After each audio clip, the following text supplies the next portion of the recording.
The tax march protests this weekend are just one of the varied ways people are demonstrating against the Trump administration. New York Times Pulitzer Prize-winning columnist Nicholas Kristof writes about another way for people to stand up to the president and win.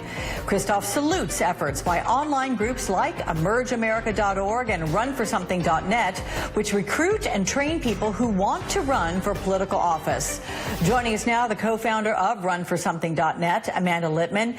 Amanda, with a welcome to you. Congrats on the shout-out by Nicholas Kristof on Thursday. Did you know that was coming? That must have really been pretty awesome when you see that in the New York Times pages. That was such a nice surprise, and I appreciate that. I can about imagine. Let's get first to it in terms of defining your group. Talk about that and the fact that you solely want to recruit progressive millennials, folks that are under the age of 35 or so. Why only millennials?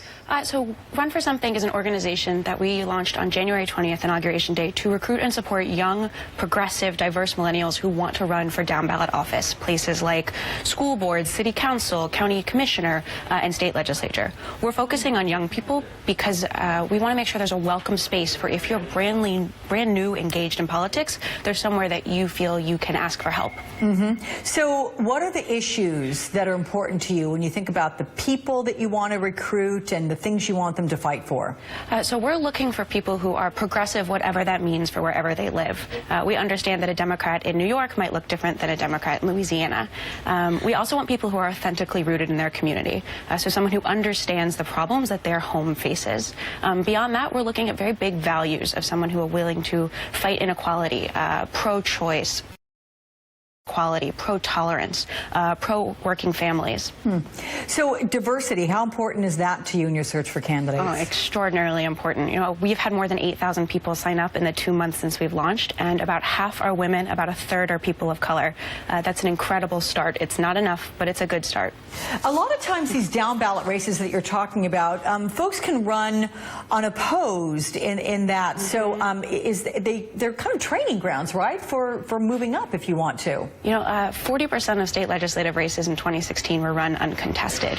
Some counties, Los Angeles County in particular, cancels elections when there aren't more than one person on the ballot. And Ohio is working to formalize that process.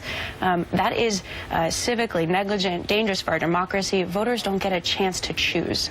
If somebody's running, these races are small, they're affordable, and you can win, in part because there isn't often too many people running against you. Yeah. So, Amanda, your website says something that's really interesting. It says the electorate is hungry for leaders that don't come from the usual pipeline.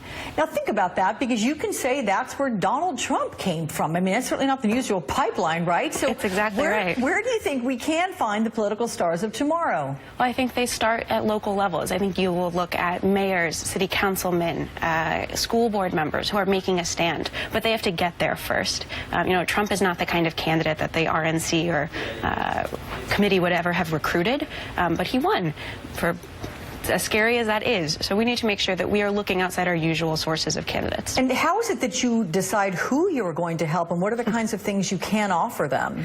So we offer our candidates two things. The first is institutional support. So we've got a network of about 150 campaign experts who are giving free time to our candidates. That means that someone who's been a presidential level senior staffer is spending time talking to a school board race. That's huge. The second thing we do is funding. And we are looking at people whom they can stand up a little bit of a race.